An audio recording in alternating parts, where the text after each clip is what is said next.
Terima kasih banyak Bapak Ibu Menteri, kemudian rekan-rekan media sekalian.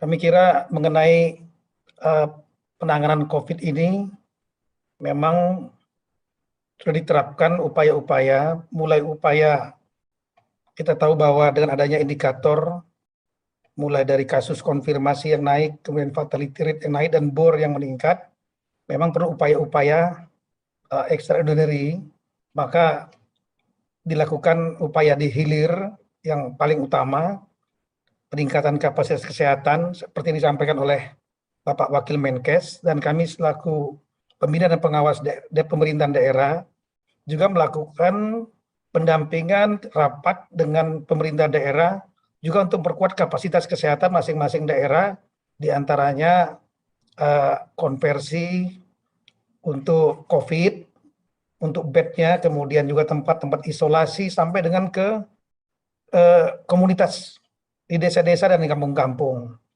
Kemudian di samping usaha hilir, yang paling utama juga adalah usaha di hulu. Karena usaha di hilir secara maksimal memang baik untuk menjaga agar sistem kesehatan tidak kolaps, tapi upaya di hulu untuk membendung agar penularan tidak menyebar, itu perlu dilakukan. Oleh karena itulah kita melakukan apa yang kita sebut dengan PPKM. PPKM ini memang esensinya adalah untuk mengurangi mobilitas, kemudian kerumunan, sesuai dengan prinsip yang seluruh dunia juga dilakukan, yaitu 3M, 3T itu. Dan kemudian dalam rangka untuk membatasi kegiatan-kegiatan ini memang ada level-levelnya, dari yang longgar sampai dengan yang cukup ketat. Nah, memang PPKM tentunya pembatasan kegiatan itu pasti tidak akan mengenakan. Pasti tidak akan mengenakan karena ini mengurangi freedom.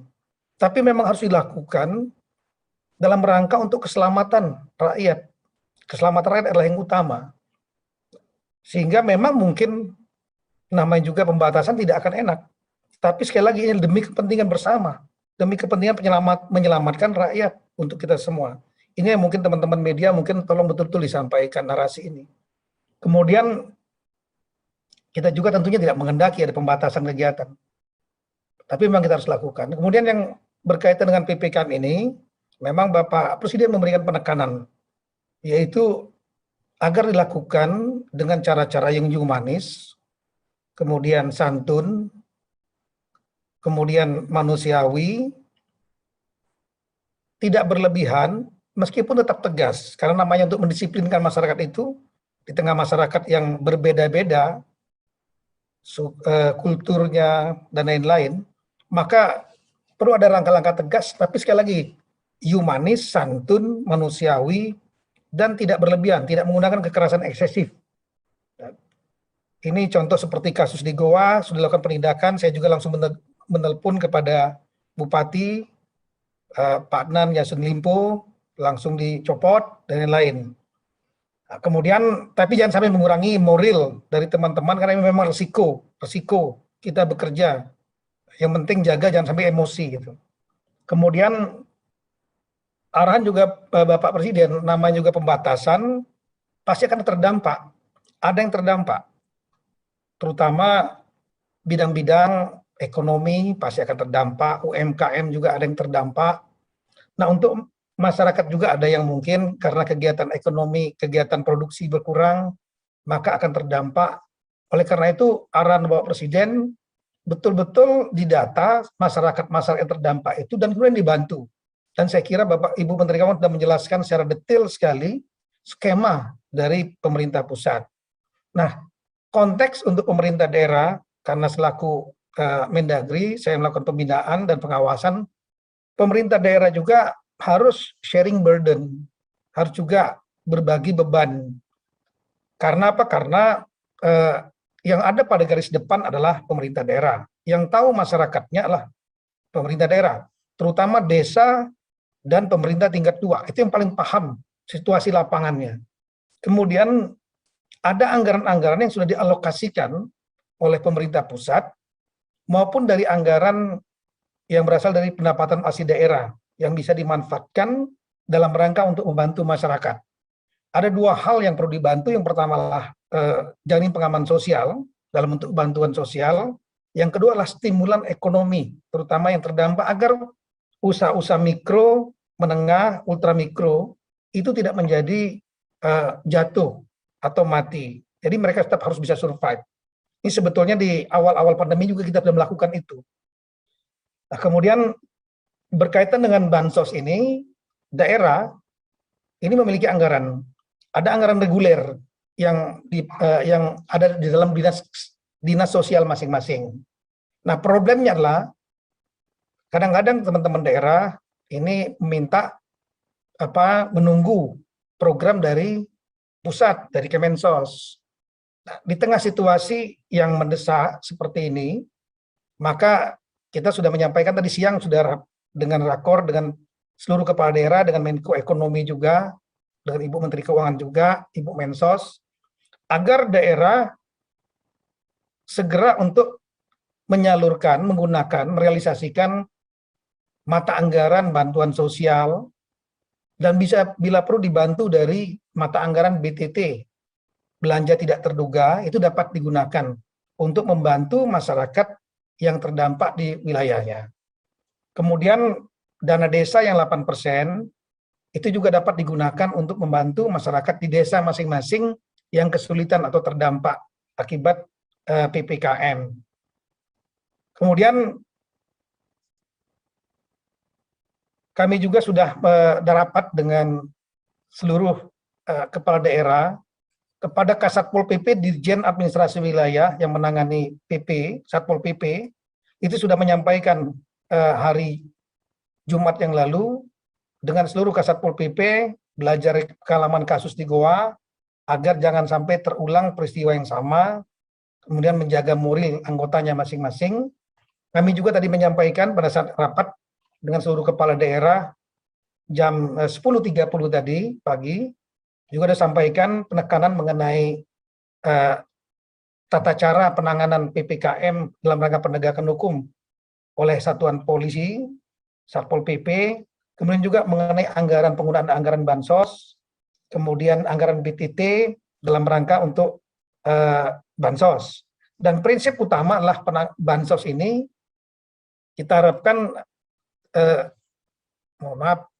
bansos ini tidak usah nunggu dari pusat.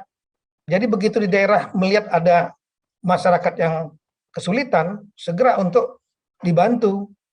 Prinsipnya adalah tidak melakukan markup dan kemudian memang tepat sasaran pada masyarakat yang benar. Sepanjang itu dilakukan dengan benar, saya sudah disampaikan oleh Pak Menko, Pak Luhut beliau menyampaikan dan kami juga siap mendukung. Kita akan tanggung jawab sepanjang itu memang digunakan untuk kepentingan masyarakat yang terdampak. Tidak usah nunggu, ini diskresi dari kepada kepala daerah masing-masing. Dan juga nggak di-markup. Itu saya kira, apalagi ada tadi rapat sudah dengan kepala BPKP, BPKP akan melakukan pendampingan. Sehingga kita harapkan betul-betul jangan ragu-ragu kepala daerah untuk segera menyampaikan bantuan kepada masyarakat masing-masing, termasuk dana desa. Nah, kemudian tadi memang ada usulan dari salah satu gubernur agar dikeluarkan aturan dari Mendagri, peraturan Mendagri seperti tahun lalu. Tahun lalu memang ada peraturan bersama Mendagri dengan Menteri Keuangan tentang realokasi APBD yang digunakan untuk 3 hal, yaitu penanganan pandemi COVID, kemudian jaring pengaman sosial, kemudian stimulan ekonomi untuk menjaga agar terutama yang menengah, mikro, ultramikro itu tidak jatuh. Nah, ini Ibu Menteri Keuangan sudah mengeluarkan peraturan Menteri Keuangan, yaitu 8% dari dana DAU dan DBH itu dapat digunakan untuk penanganan pandemi COVID yang meliputi 5 hal. Penanganan COVID-19, dukungan vaksinasi, dukungan kelurahan untuk PPKM, insentif tenaga kesehatan, dan belanja kesehatan lainnya, dan kegiatan prioritas yang ditetapkan oleh pemerintah pusat. Nah, memang kita lihat ada hal yang diminta oleh ketegasan dari pemerintah daerah supaya realokasi dalam rangka untuk jaringan pengaman sosial dan stimulan ekonomi ini juga dapat disampaikan secara tegas. Kami akan berkoordinasi dengan Ibu Menteri Keuangan sesegera mungkin, paling lambat Senin saya kira, berusaha untuk mengeluarkan peraturan di mana daerah bisa merealokasikan APBD mereka untuk jaring pengaman sosial dan stimulan ekonomi, sehingga ini bisa menjadi dasar betul bagi daerah untuk tidak ragu-ragu merealokasikan APBD-nya untuk kepentingan bansos maupun stimulan ekonomi. Kemudian yang berikutnya ingin kami sampaikan bahwa Bapak Presiden juga sudah menyampaikan agar realokasi yang disampaikan oleh Bu Menteri Keuangan 8%, kemudian ada dana bantuan operasional kesehatan tambahan yang bisa digunakan dalam rangka penanganan pandemi COVID ini betul-betul bisa direalisasikan, tapi realisasinya masih rendah. Termasuk insentif dana tenaga kesehatan itu menjadi prioritas oleh Bapak Presiden. Kami sudah menyisir dan sudah rapat berkali-kali dengan kepala daerah.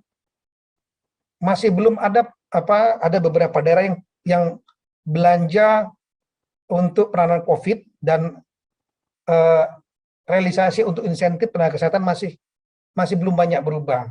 Oleh karena itu hari ini, hari Sabtu, kami sudah menyampaikan surat teguran tertulis. Saya kira surat tertulis ini termasuk, mohon maaf, langkah yang cukup keras karena jarang kami keluarkan kepada 19 provinsi dengan data-data yang kita miliki, di mana ada data dengan data yang kuat bahwa memang realisasinya uangnya ada tapi belum direalisasikan untuk kegiatan penanganan COVID, kemudian untuk insentif tenaga kesehatan dan lain-lain. Ini saya kira nanti kita sharing, silakan kalau mau disampaikan juga ke publik supaya teman-teman kepala daerah juga bisa memahami.